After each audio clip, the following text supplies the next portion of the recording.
What's up, Crash It Nation? This is Jonathan Wood, episode number 40 on the Crash It podcast. Today we're going to feature High Octane Media. It's a media group out of Minnesota. They're going to tell us all about them. We've got Jacob and Joshua Wood on here. They're from Lucky Sevens Promotions. They're going to talk about a couple things they got going on, as well as we got a little bit of news this week. We're getting ready for one of the bigger weekends of the start of the year for Demolition Derby. We've got two major shows that are coming up. We've got the Wicked Team Derby this weekend, which is one of my favorite team derbies throughout the year. There's a lot of hard-hitting action. They released the drivers list, but it isn't by team, so it's up to anyone's guess on whose team or anything like that. I know the show itself, they said they have 10 pit passes left as of today, and I think about 100 tickets left to get into that arena. That's this weekend, as well as we got the Whiskey City Revolution featuring with Sam Williams and UD Ultimate Derby. So that's going to be one of the bigger single derbies of the year, like for the single classes. I think there's a lot of really good drivers on both of those drivers list, and should be a good weekend for Demolition Derby. I wanted to give a shout out to DerbyNation.tv. They gave me a good graces on a lot of their footage that I've got going for the hard hits video of the week. I know I'm running a little late on that, but I've been sorting through a lot of different videos from them, and we're just trying to get that all situated from Carnage. And there's just I've had a lot of time in it, and I've been busy at work, so should be dropping later on this week. But I wanted to thank DerbyNation.tv for all their help on that. All for Him Racing's videos, they came out with their hard hits of 2022 season this week, and I wanted to say that's a really good video that they just dropped. It features all their hard hits from 2022. He made a post about all his travels and stuff to get all the content he did, and I think he said he went to like 40 some shows, drove over like 20,000 miles or something like that, and that's just a lot of dedication for one guy, and he does a really good job on putting on all that together. Let's see here. Another thing that Missouri's gearing up for is your Junket Promotions War on Wheels, April 1st and 2nd. They have a pretty good purse for that, and it looks like it's another team show. Around here in central Missouri, or Lebanon, Missouri, April 1st, that's going to be with Oklahoma Boys Promotions. Lexi Droz got on there today and posted that all her merchandise for the Demolition Derby Life that she currently has is 50% off. So you guys got to go check that out.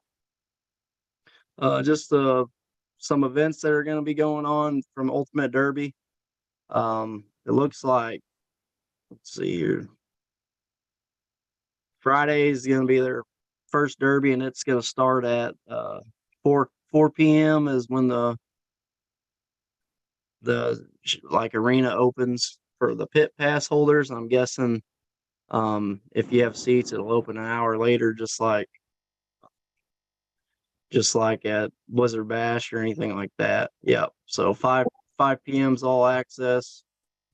The event 1 for Friday night for the Ultimate Derby is going to be street stock heats 1, 2, and 3 in a bone stock compact. And then, so that's going to be just like Capital City Carnage. It seems like 3 street stock heats, 1 bone stock compact for the first night. Saturday morning, it looks like they're going to have youth, vans, stock full size. I guess that's all on event 2. Youth, street stocks heat 4 and 5, bone stock full size, and vans. So that's just the schedule of events for all those that are wanting to know for the Ultimate Derby. Let's see. Lucky Sevens Promotions, April 15th. That's going to be their first show. 7 p.m. start time in Russellville, Missouri. That's your Worthy Bell Bonds Figure Eight Championship season opener.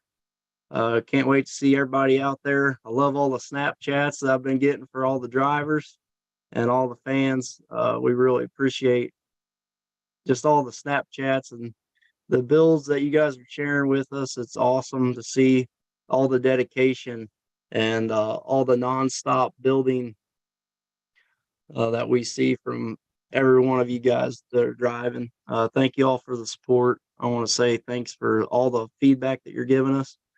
And that kind of leads us right Man, into that's weird. I don't get no Snapchats of any kind of builds. Oh shit. Yeah, they don't want to give away all their secrets to you guys. I get to see them all.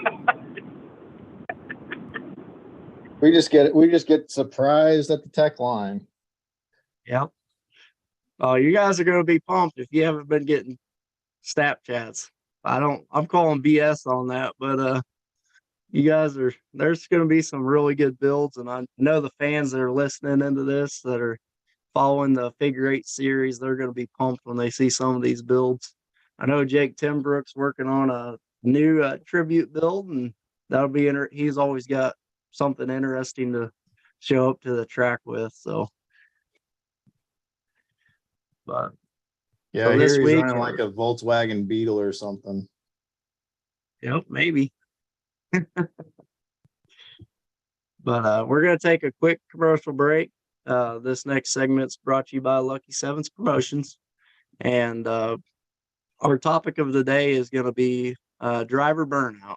They want to talk about, all the hard work that drivers put in and just the burnouts that some people endure as they go through this sport or any kind of motorsport.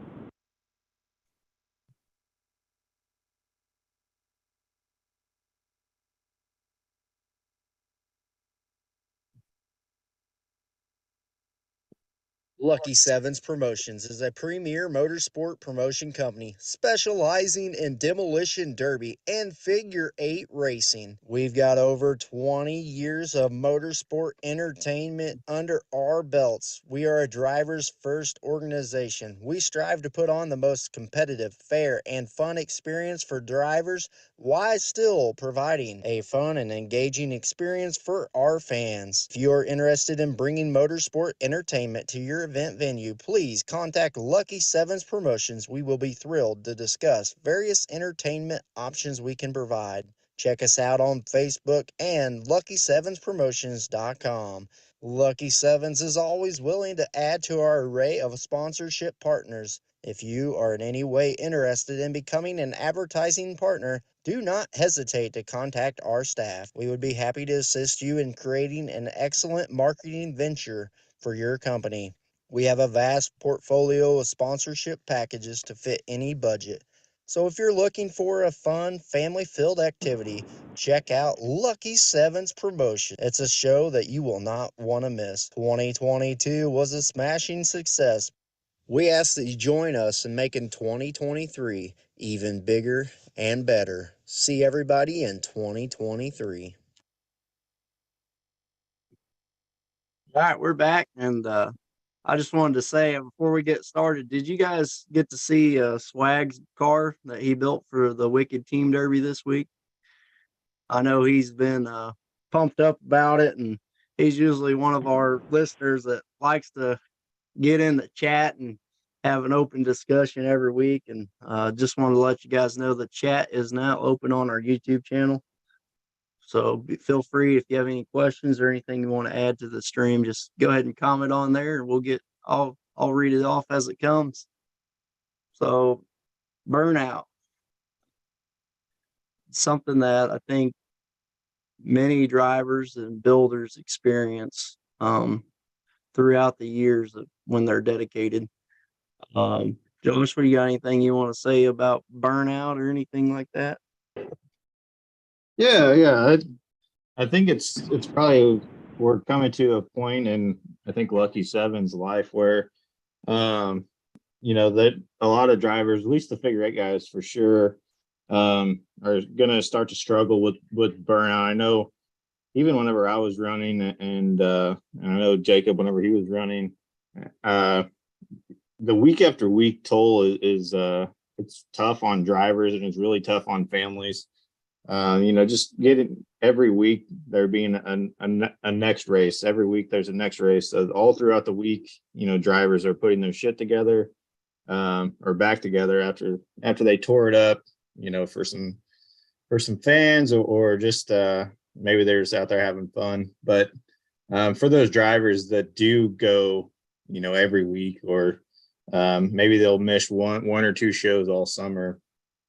I know that's something that we talk about often within Lucky Sevens, is just, how do we keep drivers engaged? How do we tell the drivers that it's okay to miss a week or two, just for, your mental health, or your family's, continuity, or whatever you want to call it. But I don't know.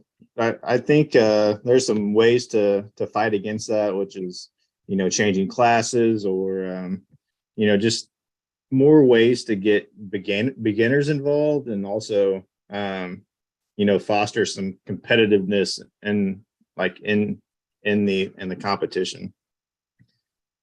But whenever we took it over, we wanted the figure eight series to become, kind of like the hallmark of the figure eight points. But we certainly didn't. What we certainly don't want is drivers. I was listening to you and Kyle talk, and he's just saying, man, it's a burnout chasing points, and it almost takes the fun out of it. That's something that we do not want to do, is take the fun out of the sport. But yeah, I think that's something that we talk about often. What about you guys up in Minnesota? Do you guys experience kind of the same thing with your drivers, or the everyday builders? Do you guys have kind of the same thing that you worry about going on up there? Well, for we follow like Full Arena Promotions with Josh Stock. He actually puts on a lot of shows, and some of his drivers get a little burnt out towards the end there. The constant building, but they've changed the rules to help them save the cars a little bit longer, so that they don't have to keep rebuilding cars every time. Otherwise, for the most part, there's a lot of people around here that just travel for shows. They'll be going there. There'll be a lot of them going out to North Dakota. They hit up a lot of shows. You're always going to see that burnout, though. I know, even from our vantage point, just the drive time, the time we put in to get there and capture these events. But by the end of the season, when you're doing 4, 5, 8 shows a week, sometimes it's like, we can even get burnt out, and we don't even have to build anything. Yeah, that's no joke. Yeah, I think it's even with the Derby guys, like you said, a lot of guys are traveling. I think that especially like our local guys this year, we had a solid core group. I'm talking the full size guys. It was around 8 or 10 people. And I think they just got burnt out on hitting on each other a lot of the time. So they're starting to branch out into the bigger shows, which is, I can understand that completely, that, they get burnt out on competing against the same guys week in and week out, and they want some fresh competition. So yeah, I think the rule changes or travel just for them guys is a good thing.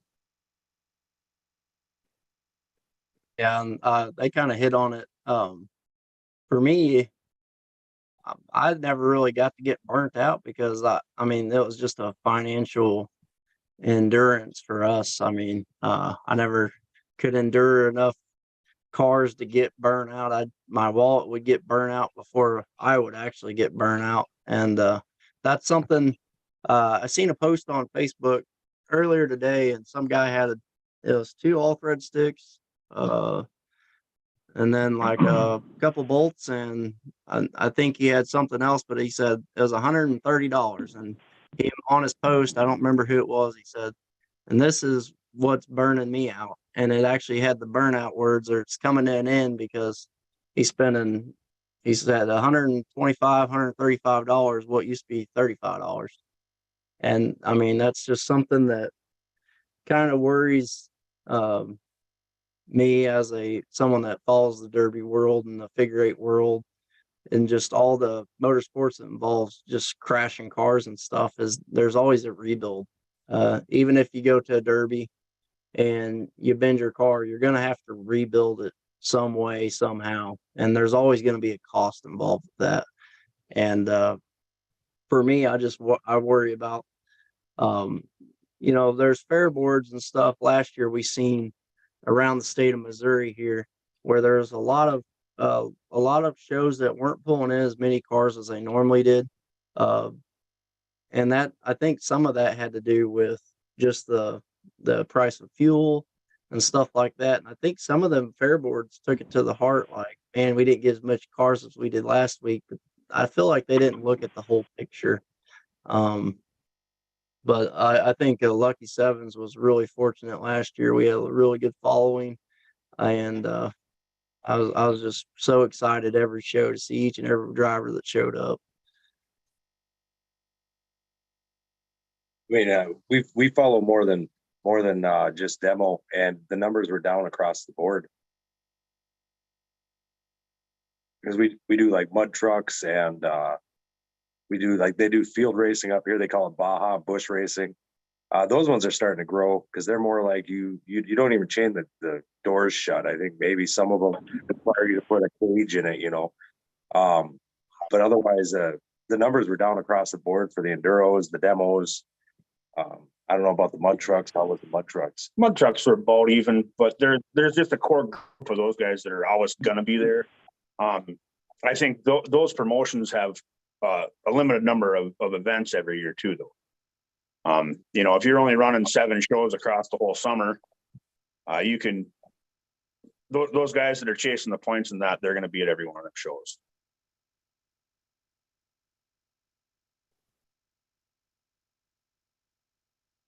Jacob, you've been a silent one so far. Do you have anything to add to that? Yeah, if you want me to talk, you just gotta say my name because I can't see nothing. So, another aspect of the burnout that I experienced when I ran, like Joshua was talking about the figure eights, was if I missed a show, it would bug the shit out of me, and it puts a feeling in your stomach, and I don't know. It's hard. You try everything you can just to get to every show, and you don't want to miss a show, and it's hard to get out of that. And I know all these guys that run our shows. They feel that same thing. It kills them if they miss a show, and I don't know what the answer is to get rid of that. I don't think that's possible, but me and Joshua do like the guys to spend time with their families, and if they look at our schedule, they'll notice that we tried to space our shows out a little bit more, give guys weekends in between, and of course during the heart of the summer there's going to be weeks where there's 3 or 4 shows, and that's just kind of fair season. But the shows that we can control, we tried to spread them out, give them guys some breaks, and so they can go spend time with their families. Because that's the real burnout, is it's the families that feel it the worst. Yeah, you can only lug 2-year-olds to so many summer events before the mom starts getting a little cranky. I can understand that. But yeah, like some of I know there was a big talk about whenever we added this super stock class, like we were switching to mods or something like that, but it's nothing like, we were bashing on our local numbers, or we were trying to pull cars from different places. It's all just trying to combat this burnout factor. I know that a lot of our local guys are running Whiskey City. They're running the team show in Nebraska, the Border Wars, and those rules just fall better in line with that street stock class. So it's just thinking of them burnout. We don't want guys, burning themselves out building for local shows. So if they have anything left out of those shows that they can pull together and still support, the Eldon, the Miller County Fair or something like that, That's where that rule change really stemmed from. Yeah, and I liked it on the Hard Nosed Derby podcast. That's a podcast I listen to. They were talking about, there's not really any street stock classes around here. And they were saying, well, you got Spring X, Border Wars, Whiskey City. There's a show in Arkansas Yeah. they mentioned. You can pull little cars from there, each one of those, and still have a really good show. And that was just if anyone has anyone left over, it just gives them an option to go to that. Yeah, and Jacob's going to tell you some things we got going on with J&M Derby products with the street stock class. All right, let's hear it. So Micah White, owner, operator of JM Derby Products, reached out to me and Joshua. So another reason why we added the class is he wanted to sponsor the class. So at all the shows that we have a super stock class, Micah is sponsoring a fabricated bumper, rear end kit, whatever he chooses for that night, and it's not going to be a cheap prize. It's something that he makes out of his own shop, and the winner of the Mad Dog of that particular show gets that item that is up that night. So you're talking about a $700 bumper, $800 brace kit. It's just whatever he picks for that night for those particular shows is what we're going to be giving away for the Mad Dog in the super stock class. And also with his sponsorship, he's going to be vending at all of our shows. So like we always say, we love you guys to support the people that support us and you. So, if you guys need something at any of these shows, any kind of derby part, support the guy that's supporting you. And at the end of the year, whether it's 3 or 4 derbies, whatever it ends up being for the super stock class, he also sponsored a cradle at the end of the year for the super stock class winner. And that's a $2,000 value. So it's not cash, but it might as well be. And the cash and them derby parts, they'll be around after the cash is gone. So it hasn't been announced, but it's announced now. So all the super stock guys put some stuff together, come out, put on a show, and you will be rewarded.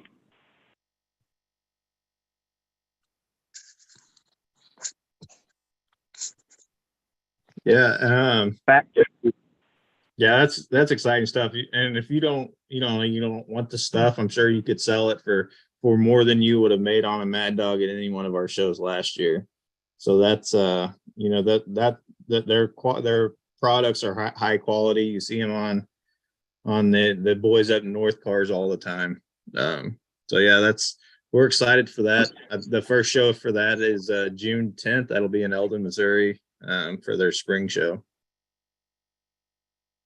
And then this is the last thing I think for us, and we'll turn it over to you, Jonathan. But just around the burnout and to putting the fun back into the sport, Jacob and you guys talked about the most wanted fine art class from Jason Sauer. So we're actually on the schedule now. We're having that most wanted fine art class in Richland, Missouri, June 24th.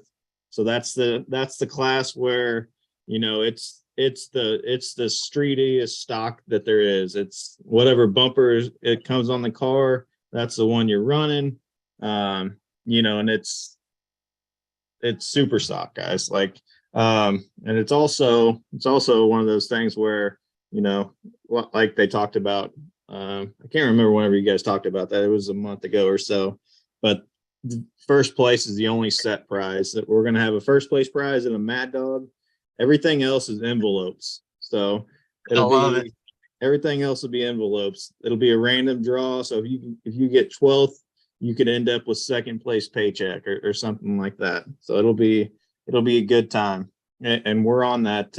We're on his list now that he's been promoting. So that'll be an interesting class, I think. I love it. That's going to be a fun show for anyone that's coming to watch that Derby. You'll get to see a lot of cars that you probably don't normally see out there, and it gives a chance for the guys in Richland that haven't did it for years to piece together a quick build and go out there and put on a show and hopefully get the right envelope. Yeah, and it's one of those classes where I think it'll get a bunch of support. So we may get to the point where we get as much money drawn into the pot where you could get third place and still get paid more money than first, or you know what, you pick an envelope and it's more money than the first place prize. So it'll be fun. It'll be a good time. All right. Appreciate you guys for letting us know about all the up and coming things. And if you guys that are listening on Spotify or anything, you want to reach out to me, please do so. I'm always open to discussion off the air as well. I know every week I seem to get some more and more messages on Spotify. They have like a question and answer session in there, and I've been getting a lot of hits on that as well. So, yeah, and if you guys are listening to this and have any suggestions or like just notice anything that we could do to kind of combat burnout or anything, just any suggestions like that, we're always open to, whatever you guys have to say. Without further ado, we're going to introduce our guest today. We have High Octane Media on here today, and that's Sloan Pickett and is it Dwayne Dorholt? Is that the way you guys pronounce it, or? That's correct. I'm going to let you guys kind of introduce yourselves and talk about like where you're from and kind of what High Octane Media is. A lot of listeners that listen to this podcast probably haven't heard of you guys yet, but they're about to, and tell everybody just what you're doing, and we'll get into a lot of different questions on how I kind of came to know about you guys and kind of what you're doing. I believe you guys are out of Minnesota. Yeah, that's correct. So I started doing this in about 2015. Started off with nobody was around to film. Bought a cheap chintzy camera, no tripod, pretty much duct tape things. Shaky as could be, terrible footage, but it was footage, so everybody could go back and watch it. From there, I ended up I was like, well, I don't like this, and I'm seeing all these, you watch TV and you're like, God, how do they get that? So you start buying new cameras and trying out new stuff. Spent a lot of money before I found what I really wanted for a camera. And even now I'd like to, spend twice as much, but it gets a little expensive. I mean, up until 2001, I had never done a derby because around here where I'm at, we have no derbies. So I have to travel pretty much 2 hours every time we go to a derby, 2 hours minimum, 4 hours usually, but we stay in Minnesota. We don't charge anybody to go do video. We love seeing all these promoters grow and the sports grow. And the video guys that are around here tend to charge, a bit more than a lot of these promoters can handle. We just kind of go in, give them some decent footage. We try to do in-car cams, interviews, try to get the footage. We're working on getting a live show. We're short on staff. It's hard to fit staff. We don't have a whole bankroll. So most of it comes out of my pocket, but we probably spent this summer alone, we probably spent 20,000 miles on the car, just running back and forth between all these shows. We're actually heading out to North Dakota this year. A couple big shows out there, just for fun, motorsports, and Sean Solin's putting on a show out there. We'll be covering the North Dakota State Fair. And that'll be a blast. I think they're already booked up. I think they only had 3 man band classes left to be filled. So do you guys both derby then? We've raced different motorsports. He's raced. I've been in a derby car. I mean, I'm the old guy in the crew. I was in a derby car in the 90s back when you knock the windows out of it and kick its butt.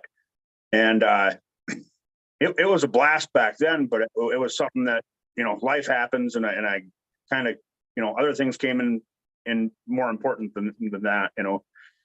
Since then, I've always tried to stay in some sort of motorsports. I'm kind of a redneck, kind of a gearhead. And for me, I got a local mud bog that's right down the road. So I built a pretty cool truck for that. And I go play in the mud every year. But last year, I actually, I'd just been following High Octane, and Sloan here put on the internet that he was going to see a lawnmower derby. And I'd never heard nothing like that before in my life. I didn't know how they built them. I didn't know how they wrecked them, but I definitely had to go and watch them. And I decided that I was going to reach out to Sloan. I asked him if I could come with. You know, I'd help out wherever I could. And I had to see this spectacle that was lawnmower derby. And that turned into a conversation on the ride. Sloan wanted to branch out and do more things with, you know, more pictures, still pictures, do interviews, stuff like that. And so I just asked him, I said, well, you got a microphone? Let's try this. And I guess it kind of stuck, because I think I did 30 some odd shows with him last year, and it was a blast. It got me back involved with derby that I hadn't really watched or filmed or anything ever before, you know. And I got to see the evolution of it. It was a great time, and now I'm stuck in this thing, which is an awesome opportunity for me too. I think it's crazy that Sloan mentioned that he kind of started out just because no one was really doing footage for the drivers, and that's kind of what I do. I kind of the reason it helps my brothers with their promotion company, as well as I know when we drove, man, you'd go home and just hope to God someone videoed it so you could watch it. Or we'd have our mom, sometimes she'd be out there with the camera, and half the time she'd be recording the crowd. She would, because she was paying attention to the race, and her hand would just be, you know. But I was like, man, it'd be so cool if, you know. And then what the driver I had on, I believe 2 weeks ago, Kyle Wardenhausen, his wife did it for a while, and that was really cool. And I was like, man, I said, I'm gonna start recording for all the drivers too. And I've got the best seat in the house because I'm the announcer at a lot of the shows. So I'm like, hey, I can record and announce at the same time. I can do both. So that's kind of the way I do it right now. Because my kids are a little too young to operate the camera. They try to help every now and then, but they miss the important stuff. So I have to take over. But yeah, that's cool that you got started kind of the way I did, just a way to get some footage out there for the sport. It's funny that you said, and honestly, recorded for you, because that's literally what ended up happening. Is it started with a cell phone with my mom, which then moved to the camera, which then moved me to a camera. And then I just stopped racing because I was racing enduro. We do like 100 lap races down here. Pretty much no rule, you know. It used to be a demolition with a destination, but it's kind of went downwards since then because of the insurance reasons or whatever. But yeah, I mean, I started about the same way. yeah, so you guys have enduro races there too. Do you guys usually, so do they race those usually on like dirt tracks that are made for like stock cars, or do they race those at just like a arena for the fair, or how do they do their enduro races there? So we have a Wasota track here, Grand Rapids Speedway, and we actually do pictures for we used to do pictures, and I think we still do. Haven't talked to the board yet this year, but you know how that goes. Oh yeah. But yeah, it's all Wasota racing, and then for their events, you know, we do about 3 to 4 enduros in the year. We've brought in as much as 106 cars, but with everything down and the burnouts happening, you're looking at maybe 60 cars. It's still a lot of cars, but it's not what we're used to, you know. Yeah. The cost of steel, the cost of tires, the cost of cars alone is insane. Yeah. Yeah, and that's kind of what we're seeing here in Missouri. Last year, I believe the Lucky Sevens numbers were actually over what they were the year before, but I mean, if you look across the board in the state, we were down cars and everything. That just happens. It happens with the price of fuel was like $5 a gallon here. I don't know what it was there, but that's gonna hurt everybody's pocketbook. So when you start adding in, money that could be grocery money, it kind of hurts the sport a little bit. Oh yeah, no, I completely get that. It's time to go ask for sponsors in order just to go to a show. I mean, all across the board, I guess, for anybody, promoters, to get the shows running and then get the trophies. We've been trying to reach out to local people instead of just giving generic trophies. A lot of our promoters have been buying custom trophies from metal workers around the area. They're a little bit more expensive, but you're helping out somebody local. Oh yeah. Hey, I got a question from one of our viewers on the YouTube live stream. It's from Joshua Craig. He asked if you guys recommend any demo cameras for demo cars, like in-car cameras that hold up better than the others, or he's just looking for like what you guys have found for in-car cameras. He heard you guys mention earlier in the podcast that you guys put some cameras in some cars. Do you have any recommendations? So we use two different ones. We use a DJI Osmo, which the quality isn't as good as a GoPro. It's still pretty decent, but it's not as good. But it's also a lighter camera. Yeah, it's a way lighter camera, so it handles the hits a lot better. The GoPros are a heavy camera, and they tend to come. We've had nothing but problems with our GoPro. In fact, I broke my front screen. I lost one on the track. We've had to tether them in. I think me and you talked about doing you were talking about having a custom brace for your camera. That's actually where we're moving into now, is having to get a custom brace so that these things don't fly around in the car. Yeah, so I bought a GoPro. This is my first year. We're gonna put them in some cars this year. We'll see how long it lasts. But I've been searching around to try to find some bracing for it, or I'm gonna see about having one of our guys around here build a custom brace. A lot of our figure eight guys run GoPros, but the impacts aren't. I mean, you can kind of where the impacts are going to come from, their front or sides, and you don't really have the rear end impacts that you could get in a derby. And that's, I think, the forward, it going flying forward is what I'm worried about more than anything. When I lost mine, you know how they cut the hump out of for the transmission, and it was just big enough for my GoPro to fall down, and when it hit, it shot out. It wasn't tethered in, and it went right down the hole, and then got smashed into the clay in the track. And we never found it. Oh my gosh! It was the first time running that camera. That was, God, how much did that cost me? It was like $500, just gone, just like that. So. And the saddest part was we never got any footage. Yeah, we never got any footage. We had all this awesome footage. Yeah, you put that investment in the last car, it happens, and then you can't find the camera. You can't, So it was a loss in money, and it was a loss in footage. It was a bummer. It was a bad deal. The footage was the worst because it was such good footage. Right. We watched all the cars with all the bigger hitting cars. I had all this awesome footage, and then everything's just gone like that. And there was, I didn't have it hooked up so I could locate it GPS. Make sure you do that if you're running a GoPro. GPS lock that thing so you can find it. I didn't do that, so I couldn't find it. So what do you tether your cameras in? Are you guys just I think you mentioned it through our conversation, but for the listeners that are listening to this, that maybe they bought a GoPro and they're thinking about running one, when you say tethering it, you're just talking about like zip tying it in or something? Or So you can either order them or you can make them if you're good with like any fishermen or anything like that. The ones you buy online are going to be like a rubber coated steel line, and it's got hoops on each end, and then they're crimped. So one goes around like where you screw it down, if you know what I'm talking about, where that thing screws in, and then the other end would loop around, and then you take like a carabiner, and you stick it through a loop and then stick it around itself, and it holds on. But they bounce around, so if you run a life-proof case. yeah.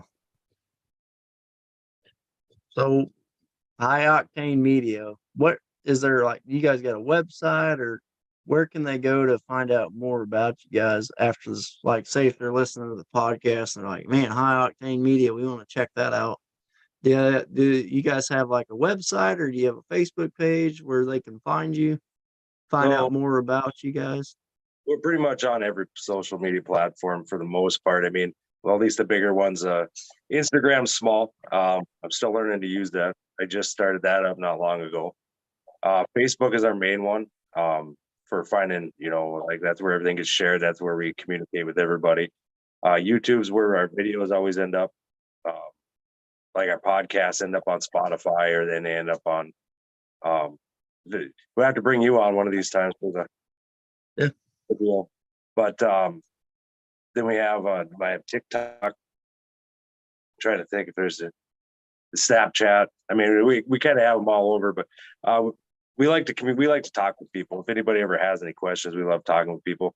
I mean, we've made friends with a lot of other media companies too. We love what a lot of people are doing out there, and definitely pass around a lot of ideas. Trying to fix things, work things out. I mean, you got a hold of me through YouTube actually, Yeah. for the video. And I appreciate you getting a hold of me, asking me. I mean, that was great. There's a lot of times you see your own footage on floating around, and you're like, oh, well, that's nice. There it is. Yeah. Yeah.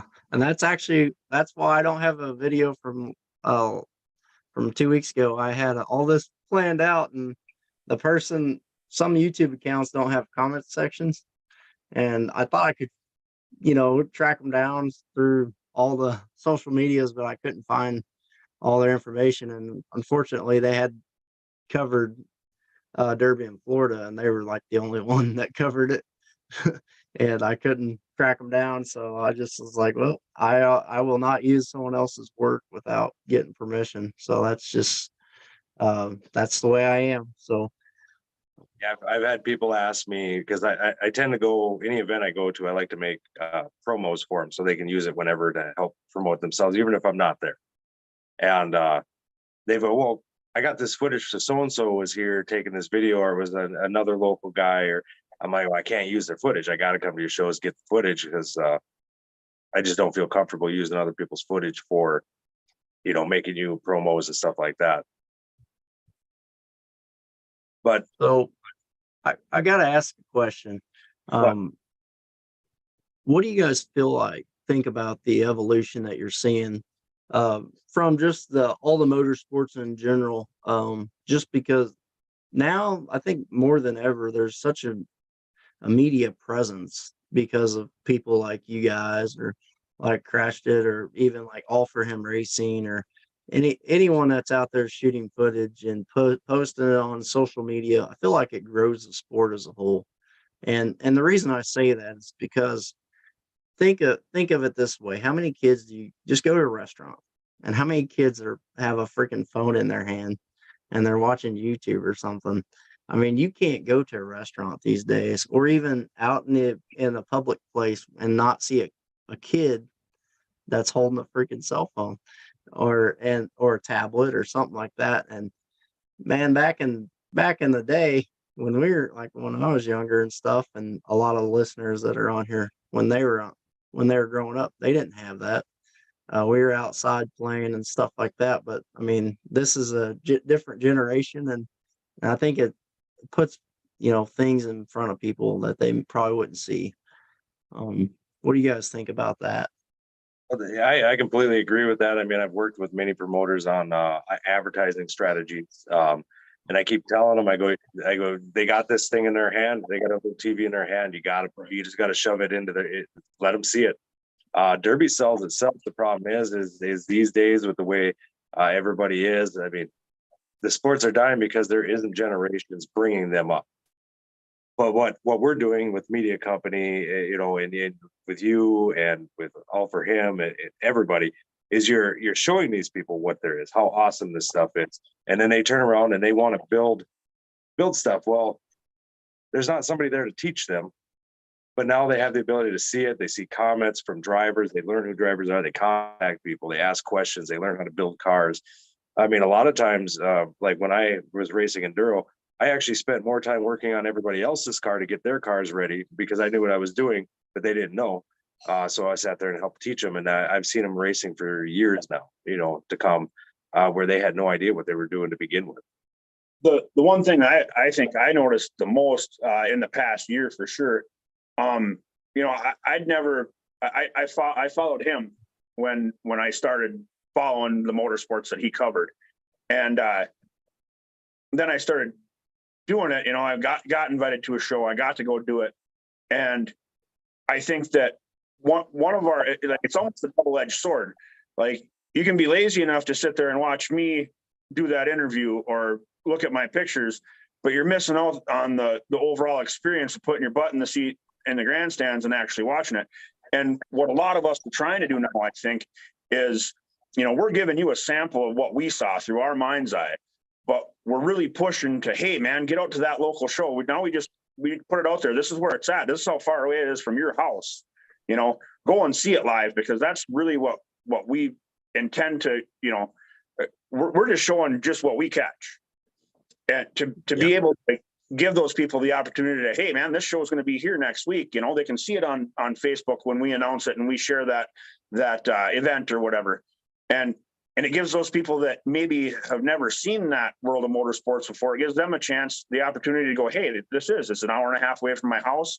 Let's bring the kids. Let's have fun. A lot of these are at a county fair. Also, now they got two excuses to go. We're going to go to the county fair. The kids are going to have fun. And then we're all going to go and we're going to watch this live for the very first time, Yeah, and that's a good point that you brought up, that I think that's everybody's intention, is to get people to the event. But in the same token, it's also great for the people that might have to work or something that couldn't make the event. They could, like, this weekend was my first weekend missing Capital Carnage since it started. And I had to work, and it just tore me up because I had already bought the hotel, I bought the tickets, and I had to, I didn't get to use them. So it was just one of them things that I had to work. So, but since Derby Nation was there and through different YouTube videos, I got to see multiple angles of that Derby. But I will say, in the same token, it didn't, it's definitely nothing like being there. You don't get the atmosphere. And There's no way that at the best microphone out there can get the sounds of these cars and these motors revving high RPMs. You can't smell the tires burning. You can't smell the oil burning. It's the antifreeze in there. Without all that, it's not the same. I mean, we just we've had people where we've done lives where they were sick in a hospital bed and were unable to make it. It was the first time they'd ever missed the show, watching their nephew or niece or whatever it may be. And they got to sit and watch the show, and they were, it made their day a lot better. When those people that are in the stands come to you and they say, hey, are you doing this one live, or where can we find this afterwards? And you can tell them, and the first thing they say is, awesome, grandma hasn't missed one of these in 5 years, but she broke her leg last week. That's where we get our reward. Yeah. It's growing it so then people that have never seen it before actually get motivated and get out there to watch it. And then people that have been watching it for years that just couldn't make it to that show, well, hey, here it is, Yeah. So 2023, it started out with bang. We had the ice crush. You guys went live, covered the footage. And that's where I kind of ran into you guys. I found the videos on YouTube, and I was like, this is awesome, because that's when I was just starting out, hard hits of the week. And I was searching for derbies all over, and I was like, man, there's enough people I can just reach out and hopefully start getting more and more of a following like that. And I just wanted to bring people like a Sports Center type highlight reel, just an instance of where people could watch the video and go, dang, that was a hard hitting derby. I'm going to go check out their YouTube or something. And I was watching that ice crush, and I don't know if you guys listened in on the podcast after that video dropped for the hard hits of the week. But Tegan Were was the number one hit of that derby in my thoughts, and that's who I had. And his mom reached out to me, and I didn't know that was the same Tegan Word from Blizzard Bash in 2017. And my brother Jacob, who was on here earlier, was the one. He was kind of the lead for the compact teams to jump in on that whole thing for Tegan. And I thought that was just a full circle moment. Tegan's at Blizzard Bash, and then fast forward to now, he's in a freaking derby car, laying down finds out he's like 14 years old or whatever, laying down a shot. And if you watch that shot, I put it in slow motion. He corrects to his car starts sliding out from him, and he corrected on the fly at a very high rate of speed from a perfect wheel shot. And I mean, for him to do that, and then I put it on there, and he was just pumped up, and I was like, man, that's a full circle moment. And none of that would have been possible without High Octane Media being there to capture that event, and I thought that was really cool.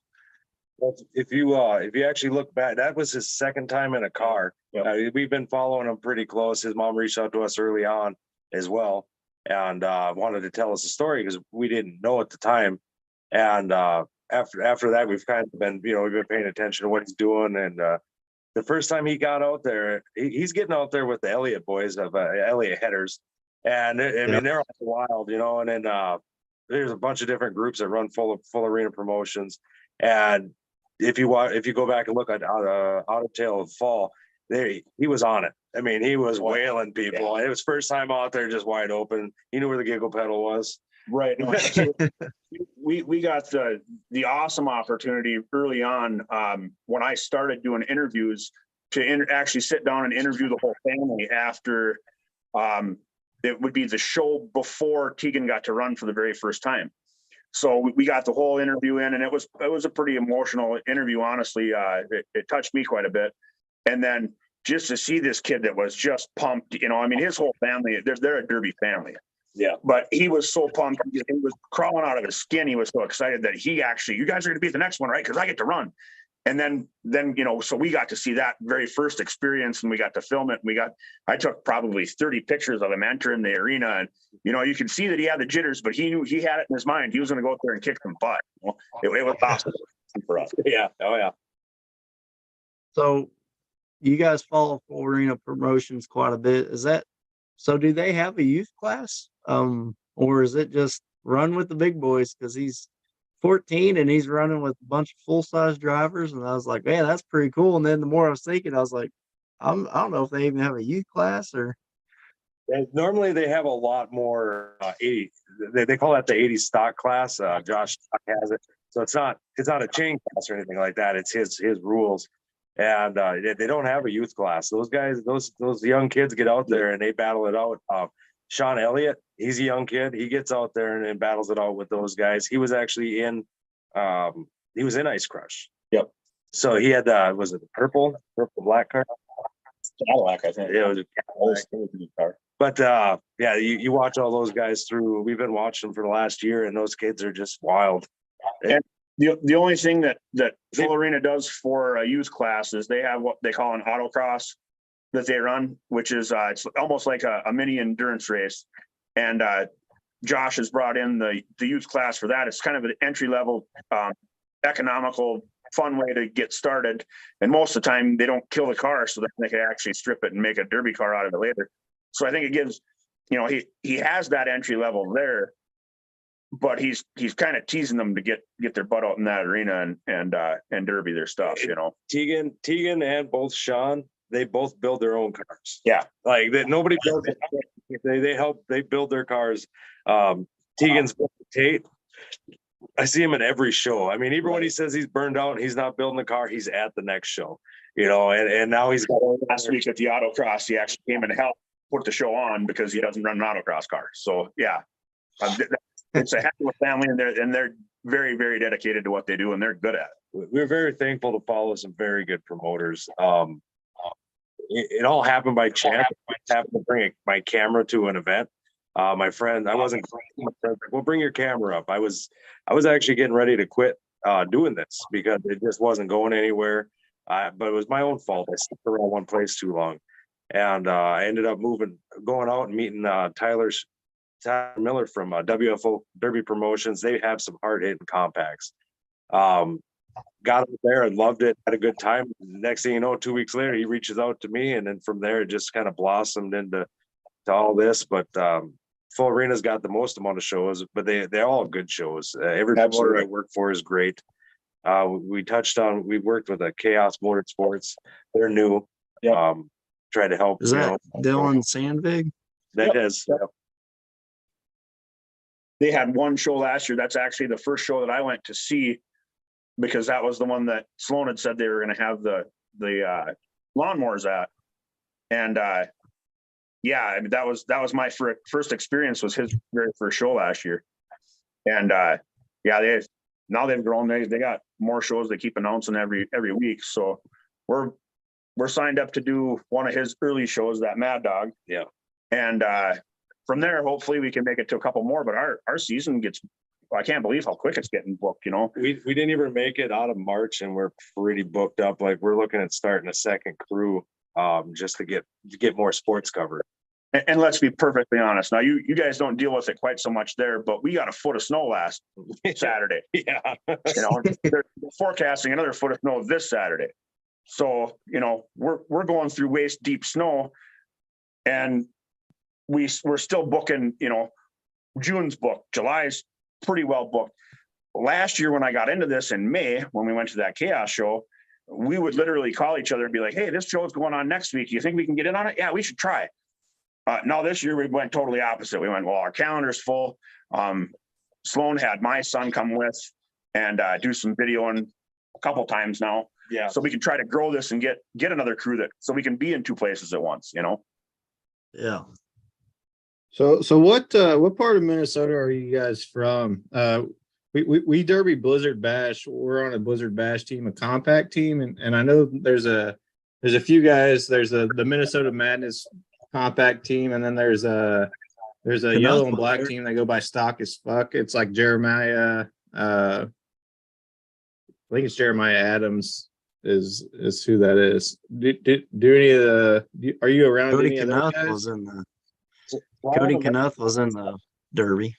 Or I may have and didn't actually meet them. I just filmed.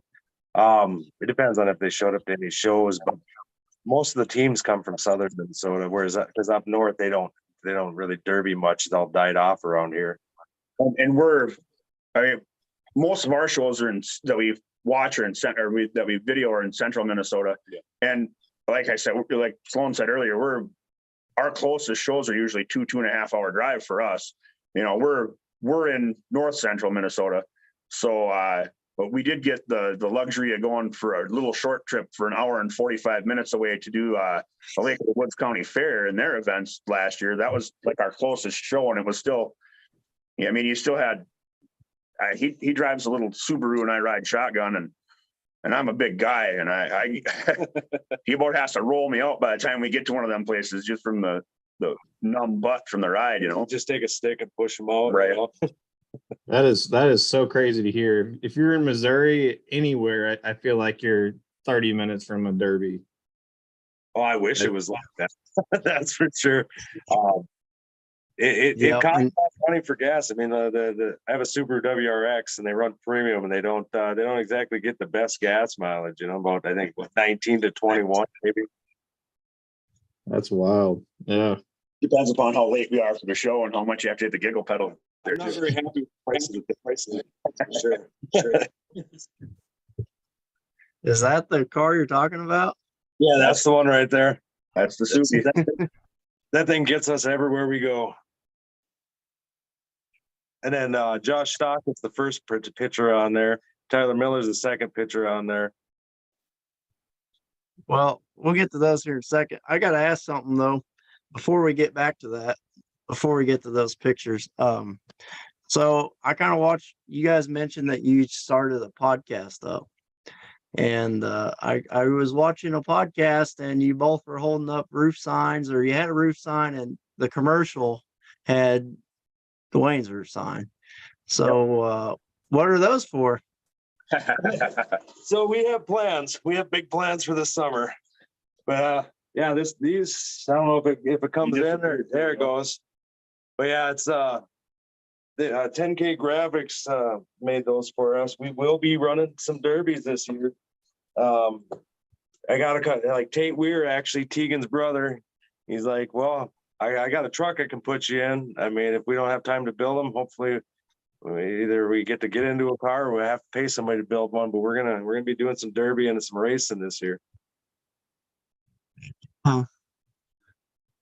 I was told not to get in a compact, so I don't know. You know. Is that going to be your first derby? Run a truck. Right.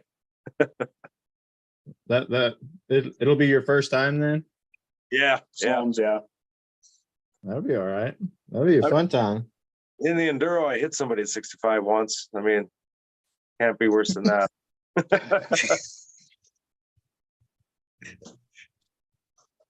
I just don't want to be the guy that gets full tracked against the wall, you know. Yeah, be the hammer, not the nail. That's Yeah, right. exactly. But Yeah, we're pretty excited about that. It's going to be a pretty exciting year. I mean, we got a pretty busy year, but as we're training, like we kind of work with a lot of local people that want to learn how to do stuff too. So not only do we get them out, we run our main crew, and then we'll have secondary people taking pictures or video in order to learn how to do this. We definitely want to help Minnesota grow for motorsports. And the laws around here on vehicles tend to cause a lot of problems, salt, rusting them out. Yeah, rotted cars everywhere. I mean, Right. we pretty much have to go to North Dakota to find anything. So, And even those are getting scarce and expensive. yeah. well, yeah, there's a huge show in North Dakota this year, so Are you going to be going out there? It must be Gold Rush you're talking about. yeah, we'll see. We're going to be going out there following a buddy of mine. Obviously, we can't film, but I think Derby Nation or Derby TV is going to be doing it. But we're going to be. Well, I'm going to be going out there with a buddy. He's going to be running his business, but I would just be kind of documenting our trip from here to there, you know, and there and back. Yeah, they usually don't let like high quality cameras in the arenas or something like that.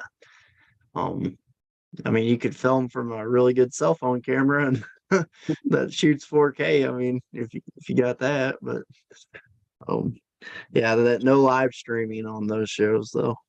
Right. We don't like to step on anybody's toes with any of that stuff either. You know, I mean, like we touched on earlier, we have a pretty busy schedule as it is. We still want to have fun. And I think for Sloan to have the opportunity to go document the experience from 100% spectator with a buddy, that's going to be, you know, yeah, sure, we can't go live there. We're not going to get the footage there, but somebody else has a purpose and somebody else is already doing that. And we're not trying to step on their toes by any means, but he came up with a great idea and he gets to go, you know, live the experience. Unfortunately, I got to work, but I figured if you were going to be heading out there, meet up with you up there, you know. Suppose a little for you. It's pretty close for us, actually. Right. For a big show. I think it's like 14 hours from us. Oh, man. Yeah, something like that. And then it's like right before Blizzard Bash. I think that's a week before. So We're doing all I this don't stuff. Oh, it'd be fun to watch though.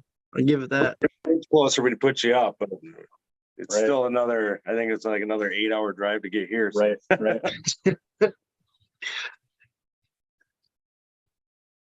So what's on the schedule? You said you got a lot of events. You got just kind of touch on what kind of events you've got on your schedule. We know you've got some demolition derbies on there. What else motorsports are you helping out here? Also, it is mainly demolition derby. But we got mud racing. If you ever heard of Built to Beat race series, they get these mega trucks out there with big old motors in them. And they're fun to watch. Those things get airborne. He calls it the jumpy track. The jumpy track, jumpy trucks. Yep. The jumpy trucks, those things get probably 8 feet of air off each jump. Still, That's actually our local show. It's It's a really good friend of mine, a kid that I grew up with, actually, not a kid anymore, but the Benson Bog Days arena there it's only, or I guess they call it a fairgrounds, it's so big now, but it's only 3 miles from my house. So I literally jump in my mud truck and drive it down the shoulder of the road down to the event.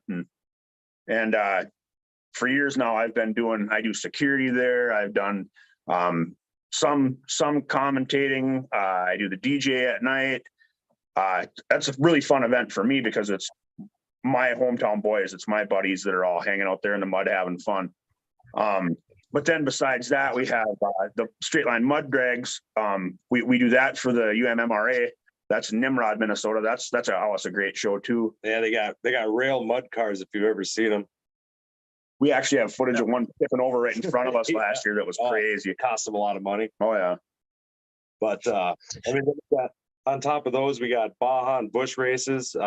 They're literally just as cheap as you can make them. They make a track and a field. I mean, some of them are big, some of them are small, some of them have jumps. One of the ones we go to, The one in Brainerd, the one in Brainerd has it's like a motorcycle track. like motocross. Yeah, like motocross. And these guys take these stock cars and they launch these things. They literally giggle from the announce booth and go, "Yeah, it was the 19th rollover." Yeah, so they count the rollover. It's a big thing. So it's like there would be a rollover, everybody cheers, slams a beer, and then they announce what number rollover it was. 5 guys run out on the track, they flip it back on its wheels, fire it up, and away it goes again. They run. Hold on just a second. So everyone has to slam a beer every time someone rolls over, and there is 19 of They them. don't have to, but We've noticed that in the crowd. yeah, that everybody decides to slam a beer when their favorite guy rolls over. I was like, they're having a huge drinking game. We're gonna have to incorporate this into some of our figure eights. yeah. I've never seen a figure eight. None of the promoters around here run them. I'd actually like to see one. I've tried to talk some of them into running them, but no luck yet. Yeah, if you need any help trying to set that up, we can help whoever it is. All Right right, on. awesome. Appreciate that. We did it, Yeah, definitely. we have that's our biggest thing, pretty much. The figure eight, I mean, the turnout for the drivers, they have the Lucky Sevens has a really affordable rule set. I mean, and the payouts are pretty good compared to you have racing, but you also have the carnage that you would get at a derby. But so you get a little bit of both, and it's a place that the people that if you get the urge to hit someone during a race, you're not going to get a fist fight afterwards if you were like at a dirt track or something. And I mean, these guys are racing for like $750 to $1,000 a week. I mean, and and I'd say the guys that are hardcore into it probably have in this day and age pricing like probably anywhere from $1,500 to $3,000 in their car.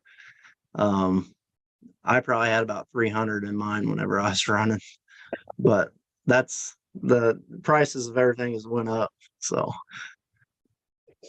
Yeah, that's where the hardest part for us getting into derby now at this point in time is. I mean, if you're looking at skid steer tires, or you're looking at well, there's a lot of parts. Carburetors, motors, cradles. We can't afford that stuff. I mean, not straight off the bat. So it'd have to be one piece at a time. It'd be like that song, Yep. That's why the MWFA class, the most wanted fine arts class we were talking about earlier. It's literally like just go pick out a card, gut it out, whatever it is. As long as it's gutted out and it's stock, run it. There's nothing to it really. Do they run cages in those? Yeah, there's a cage, but that's about it really. It's optional. you take them Cages in are optional. Yeah. and you drive it Oh stock. gosh.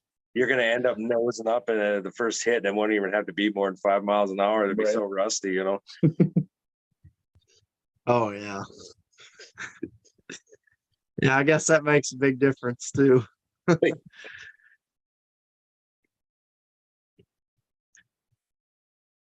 right. So I'm sorry I stopped you in the middle of that slamming. That was interesting to me. Kind of got you off. We cover ice racing. They, you know, out on the lake, they race during the winter time. It's actually the same promoter that runs those dirt track, Yeah, the Baja. the Bajas with the jumps in it. It's the Hardwater Ice Racing Association. They that's how they fund their races for the winter, is they do these Bajas in the summer.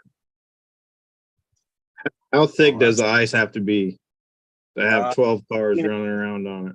It depends on the place, because some of these places, the water ain't very thick, so it'll freeze all the way down to the ground. Right, where they were running this year by Garrison, Minnesota, they told us right off the bat that they don't even go out there until it's froze right to the bottom. Right. So, you know, they're racing in shallow water. Now, a couple of the other ones that we went to, we've seen them race farther out into the lake. I guess I just knew how thick that ice had to be 18 inches before they could even bring spectators out on it. So We haven't covered it yet, but there's an ice racing association over that runs on Lake Superior. They brought out sprints this year. They were racing sprints on the ice. That'd be pretty yeah, intense. I really would. That'd be wild. That'd be real wild that I start cracking and making noise. I can vouch for that. This guy over here is laughing at me while I'm crapping my pants, you know. As the wave hits us and the ice cracks, it throws me. I'm not a big fan of being on the ice. I spend my winter, I work like 3 jobs all summer so I can spend my winter out ice fishing. And I ice fish 5 days a week as soon as the ice is thick enough to get on it until they close the season. And you know, so we're midway through the ice fishing season by the time that ice is thick enough for us to actually go and watch this ice racing out there. And they come into 3 and they're heading past the apex, coming into 4, but right in front of the camera there, and all of a sudden you could feel the wave in the ice. And I look over at Sloan and his eyeballs were literally, I mean, they were saucers. He wasn't used to that. I was chuckling pretty good because I'm pretty used to getting out on some thin ice, but A wave in? Did you say a wave in the ice? Yeah, the water underneath the ice will actually create the ice to ripple. You know, it sounds like thunder. Yeah. It's crazy, That is wicked. right? And he's laughing at me, and I'm like, I don't know. This ain't normal, man. I'd be getting the hell off of that. Well, we got there before the race started at one of the events. We took the old Subaru, was beating around the track. People are laughing at us. Right. These guys actually twist their frames on these full-size cars, and they lift the front tire like a modified from dirt track, and they'll pop the tire up about 2 feet off the ground as they're rounding these corners. They're wild. I was really, really amazed to find out that they didn't have studs in their rear tires. Like I thought they were hooking up like a race car would, but they're shaving a spring here, taking a coil out there, twisting a frame just to get that momentum. Because on the ice, you're not getting a ton of traction. So they're using the momentum of that big, heavy car with it twisted like that. So they can straighten them out of 4 or straighten them out of 2 and shoot that back shoot or the front shoot. It was a blast to watch. It really was. Yeah, that's Yeah. crazy. They hit some pretty high speeds out there too. You wouldn't think so because it's ice, but those things hook up out there. Oh yeah. And well, Hardwater. I was at Hardwater a year ago. You weren't there. Yep. And they ran full studs, and they ate through the ice. They've had cars fall through before, but those full studs will actually eat right through the ice. And you'll see the water start coming up through the ice, and they're still out there racing. They don't care. Crazy. I would care. Right? That's nuts. I'd suck for the guy in second. They're hardcore, man. And then the water, they'll hit water, right? It'll spray up and hit the car behind them, instantly freezes on the window. So then they can't see. They're not hanging their heads out the window, but somehow they figure out how to go around the track without crashing. It's You wild. just follow the shadows. It's really Right. not that bad. Some heated windshield or something going on. Well, they got to knock out the back windows. I think they need an escape route. Yeah, they have to have an escape route out the car in case they go through the ice. It's in the waiver. If you go through the ice, you gotta dive out the back of the car. Yeah, I hate to see what their insurance bill looks like. Right. If you ever get a chance to check them out, if you ever are up this way and get a chance to check them out, They're, I mean, it's racing. I mean, it's not demo, you know, so you're not going to see the accidents. That Scare the shit out of you. oh, yeah. And as much as it's not demo, they still rub pretty good out there. They're, you know, I mean, you're what, 8 cars out there going around the track and you're on clear ice. It might not be intentional, but they definitely don't have much of a cool paint scheme on the sides of their cars when they're all done. They do some pretty good rubbing. We watched one almost roll right in front of the spectators, hit the snowbank sideways, you know, up on 2 tires, down she came. But I mean, besides ice, and we do the Bajas and the bush races. We kind of got to sidetrack with the Bajas. The only difference between a Baja race and a bush race normally is the fact Baja's got to run a cage and bushes don't. Right. And some of those bush tracks, they're as big as a Wasota dirt track. And these guys are off, but there's no banked corners or anything like that. So they're wide open. We've seen cars roll over coming off the corners. No cage, you know, some of those guys got cages. But that's a cheap way for these guys to get involved in these motorsports. I didn't even know about them for till 2 years ago. And they've been running for years, you know, like we just got out and started going to all these random events, learned a bunch of new stuff. I've been to Mira. I've done, they race motorcycles and 4-wheelers and side-by-sides on the ice. Those are pretty wild. I didn't know you could really race that many bikes but when somebody wipes out in the front, it's bad news, man. You got all them spikes on the tires and somebody's sliding across the ground, you know? So this next segment of our podcast is called "A Picture's Worth 1,000 Words," and this is just for everyone that's listening. I always have our guests send some pictures in that are meaningful to them, and for this one here, he talked about the Subaru, and so we'll just go through these and just tell us how these pictures are meaningful and a little backstory on them. So I'm probably see, it'd be this one's the first one. So this is obnoxious. It's actually a good friend of Dwayne's here. I didn't even know he's a local guy. He lives right down the road. This truck is one of the wildest trucks I've seen. You can go ahead and talk about it. He's, you know, he started out mudding, you know, back just like the rest of us, you know, you tap a keg of beer and make the mud hole bigger and bigger every week. And honestly, when I met the guy, he's a real humble individual. His name's Jared Wegham, a great guy. But I was showing off the $15 piece of junk that I drug out of the weeds and put some mud tires on. And he says, "Oh, I got a mud truck here too." And I didn't pay no attention. Then he jumped in this thing and he took off with it. And he runs, he tries to race. That's considered a mega truck. And he tries to run all of these, they do like a down and back race kind of thing with jumps and mud holes in it. But yeah, really good friend of mine. He actually just put all new tins on that this year, fixed it all up real nice, and had it wrapped. So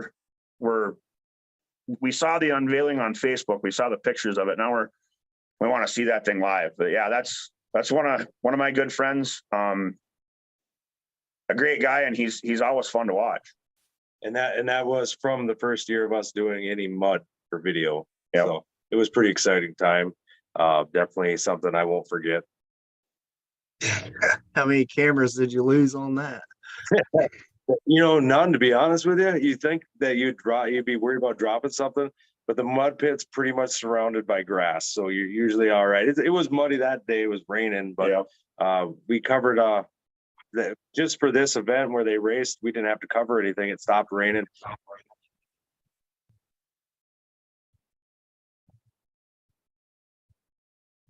This is Josh Stock. He runs Full Arena. He actually demos as well. Not so much lately, but he used to go run. I think he ran 100. He destroyed 100 cars one year. He just went out and just started demoing all over the place. But he now he didn't like what he was seeing at local shows. He didn't like how they were running the shows. And him and his wife pretty much told him, if you don't like it, then do something about it. And they did something about it. Now he's running, I want to say 12, 13, maybe 14 shows. A few of them are still We haven't got his official Yeah. schedule for the year yet. We should Um, should be getting that by the end of the month here. Right. But we kind of signed up, we followed him last year. And we like what he does. He has the bulk of the shows that are in our area.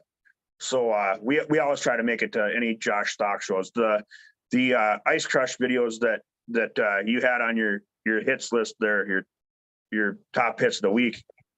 Those were at Josh's Ice Crush show. Yeah. So He's got a following of people. The reason I chose this picture is it kind of shows who he is. He's a goofy guy. He loves having fun. He'll make you laugh, smile. He's always about that state of mind. I don't think I've ever really seen him upset ever at any show, even when he should have been. But he puts a lot of time and effort, and his whole family does.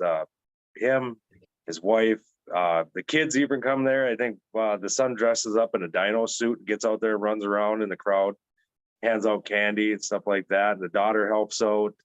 The mom helps out, and then he's got a huge group of friends that really help out. That come, that help out with on the walls, stuff like that. And you have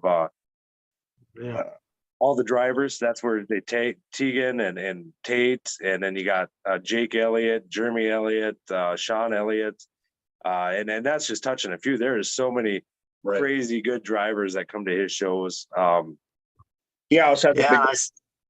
I see that a lot of these drivers have the V treads on the front, and this guy's even running them backwards, like some of our guys do at our shows. So, yeah, this is actually autocross. This picture was from, but I mean, so one of the cars that you chose for your clips was they're called the Becker County Outlaws. It's God, why am I drawing a blank with a name? I talk to them all the time. Bob Butler. Bob Butler and Butler County. Yeah. Is it a green and black car? Yeah. The Worst Gosh, brothers. dang it. Jeremy Worst. Worst. Yep. Yeah. So there's a bunch of those Worst boys, and they all drive like that. It's full track after full track after full track, or they'll get together, they'll put a show on, and these guys don't just go and beat on everybody else. They'll beat on each other too. It's pretty fun to watch. There we go. And this was our first time at the bull ring. This is Tyler Nelson. Why did I say that? Tyler Miller from WFO. This was actually another promoter was running the camera this day. It was JP Sweet from Low County Fair, and it just worked out that he caught him while he was counting down. And I love this picture, but Tyler's actually the person who got us started into the Derby world. He got a hold of me through YouTube. He actually went and found me and watched the video on YouTube, found me on Facebook, and then he actually introduced me to Josh Stock and a bunch of other promoters. He got Great guy. Yeah, great guy. He's got a bunch of new shows this year too. He's pretty humble when it comes to getting new shows. He tries to keep it to a smaller amount, so he's got more time with his family. Big family guy. Good dude. Great crew. Yeah. Their crew is always a blast to go and film and take pictures of. You can really sense, like Sloan touched on, Tyler himself's a family man for sure. But the sense of family in his crew, it's like they're all a band of brothers. It's a blast to go watch. Well, that's pretty much, they put on a great show. That's pretty much every main promoter that Absolutely. we follow. It's all family. I mean, it's got a whole world. And this is JP took this of me when I was working. Just the experience of being up there. I mean, it's something else to be taking video, catching everything. There's a lot of stuff in between scenes and cuts that people don't see. I have a huge B-roll of video. I'd like to I'm sure. I'm sure you got a lot of footage. So is this how you kind of run your setup? Do you have this? Let me see here. Can you guys see the mouse kind of? Is this like a secondary camera that we see on your streams right here where it has a different shot of the track? So that I think I was running my camera that day is a live stream. At that point in time, I didn't have any equipment to run a live stream through my camera or whatever. But yeah, I think I was just running my cell phone. But sometimes I'll put mics off to the side. I actually have a whole power unit in the trunk of the car running for a inverter and everything like that. So I got power everywhere I go. Because these places, I'd have to run tons of wire to get anywhere that I'm going. So that's why the car is parked there. I actually just pop the trunk, run wires out, and I'm good to go. Okay. Well, that's interesting. Yeah, That kind of makes it tough though, right? Some of the places don't have power for you. Yeah, right. But at the same time, I don't even have to have the car run. I can just back it up. And the camera don't draw enough power to kill any of the batteries. Plus I got two in case one of them does die, works out. It really helps out for our remote locations. For remote locations, that's for sure. In the derbies that we've gone to, we've always been put in a place where there was either power near or a parking spot near. But like some of these bush races, like Sloan was saying, it's out in the middle of a farm field. You'd have to run a couple miles of extension cord to the neighbor's farm and knock on the door and say, hey man, can I plug this in? So having that available, we can just set up, and a lot of times what we do there is we'll just back it up to somebody's race trailer, and then he has his platform on the race trailer. We got the car sitting there, it's been a really slick unit. Wow, nice. Yeah, I didn't even think of all the different challenges that you guys would have to face. Sounds like in the more remote areas that you guys have to travel to. So that's interesting. I think the biggest challenge we have is lighting. Absolutely. Everywhere. And you go to these 100-year-old fairs and they don't run LEDs. If they do, they flicker. So you got to flicker in the camera all the time. You got to figure out how to get rid of the flicker, which sometimes you can't. And but otherwise, normally it's halogen lights and they're very low powered and they don't light anything up. So if I was trying to run a lower quality than I got, like it's hard enough with what I got. If I was running anything lower quality, they would just be junk. I wouldn't even be able to put it up on YouTube. Yeah, that's interesting. Yeah, I got to brag on our people around mid Missouri, all the shows we put on and go to. Man, they stepped up. A lot of the places we told them, like, we need better lighting for the safety of the drivers and stuff.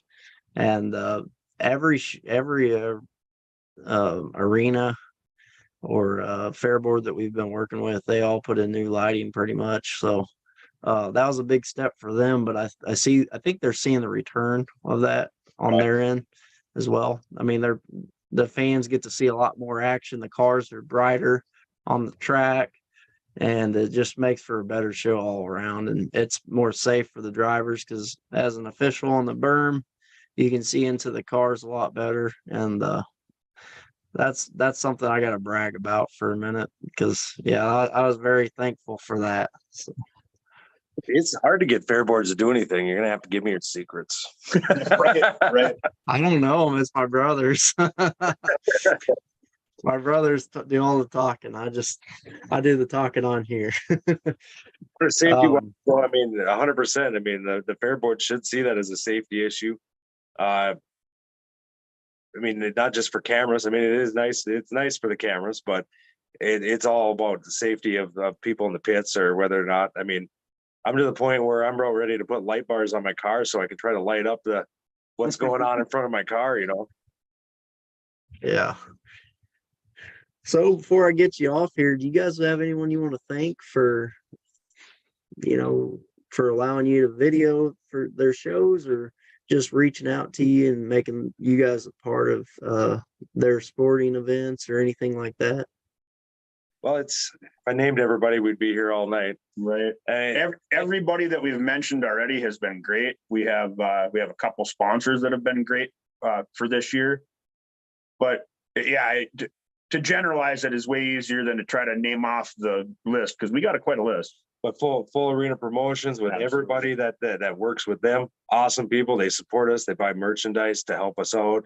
To get us to shows sometimes. I mean, it gets pretty stressful. WFO with Tyler Miller and all those guys. I love going out there in their shows. I mean, we got tons of these Baja races, so it would take Right. It would probably take 15, 20 minutes just to go through all the Baja and the Bush guys. But just to touch on Derby, you know, we've got Chaos with Dylan. You You know, that's a pretty fresh deal there, and he signed up to sponsor this year again. Yeah. And He's a sponsor for us. so you know, kudos to those guys for just starting out to actually find some funds. It's hard to start out, you know, and he found enough to throw out some gas money so we can go actually video this thing, you know. And then 10K graphics. They kind of, That's where our roof signs came from. She's also a sponsor of ours. she's not only is she a demo driver, but she makes roof signs, stickers, and everything else. I'm actually sponsoring a 4-man team that's going down to Iowa here. And I believe she's going to end up making the stickers, the roof signs. And then I'm giving or helping them get there, or helping them with merchandise, stuff like that. Been banging on doors, trying to find other people to help sponsor these guys, because it's not too often that local guys get to go do something like this. Right. So we're trying to be. So they're going to, did you say Ohio? Iowa. Or no, Iowa. yeah, Iowa. And I'd have to What look shows that? God, I'd have to look it up to show Yeah. it should be in my messages. I can't remember the name of that one.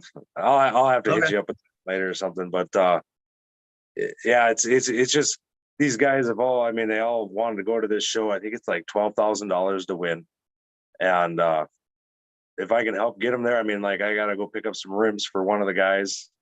Kind of help out here and there, and what I can do to get them there. They didn't even want any money. They were just looking for stickers they were just looking for merchandise. I ended up deciding to help them out with a bit more than that to get them down there. So, but they're going to be Team High Octane Media. If you see them down there, That's feels pretty good that somebody even want that on their car, you know. Right. So, Right. Oh yeah. Yeah, I'm actually getting stickers made right now. Like crashed it stickers, and I had a bunch of people ask if they could put crashed it stickers on their cars, and I was like, yeah, I can get some stickers. Like, heck yeah. So I've got stickers being made.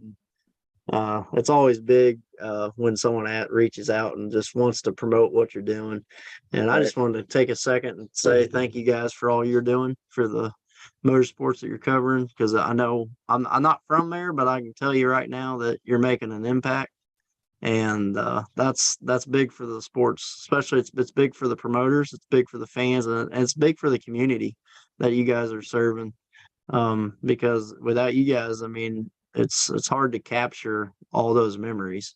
You might have a driver that's putting on his last show, you know, he's gonna run his last show, and he might want to show that to his grandkids someday or his kids someday. And like sometimes I have a hard time finding, you know, some of the derbies and stuff I ran in to show my kids, like, here's what daddy used to do. And it means a lot to the drivers and stuff that you guys are doing what you're doing, and it helps progress the sport. You never know who's going to watch that video and be the next famous driver. right. Well, going from dirt track to derby, I had to learn how to change my video style in order to try to match the derby. A lot of drivers giving me input on what they did and did not like helped a lot. So I take criticism rather well when it comes to learning, because I know that I'm not perfect. We learn every time we do something, and we're just glad that people want us to be a part of it. To be honest with you, it's a lot of fun. It's a big family. It's really fun to all grow together. You know, we push that, you know, we always say it's all about the experience. It's all about the experience, and our experience is awesome because we're all growing together. We're all getting that fun with each other. Right. We do appreciate you bringing us on here. We're gonna have to bring you on ours. And Absolutely. it was a great talk. It's not too often you get to sit and talk nonstop with somebody about stuff. I mean, especially when you got similar interests, you do similar things. And it's a lot of fun. Yep. That's going to be the end of episode number 40. Thank you guys so much for coming on the Crash It podcast, and check out these guys. I believe it's the High Octane.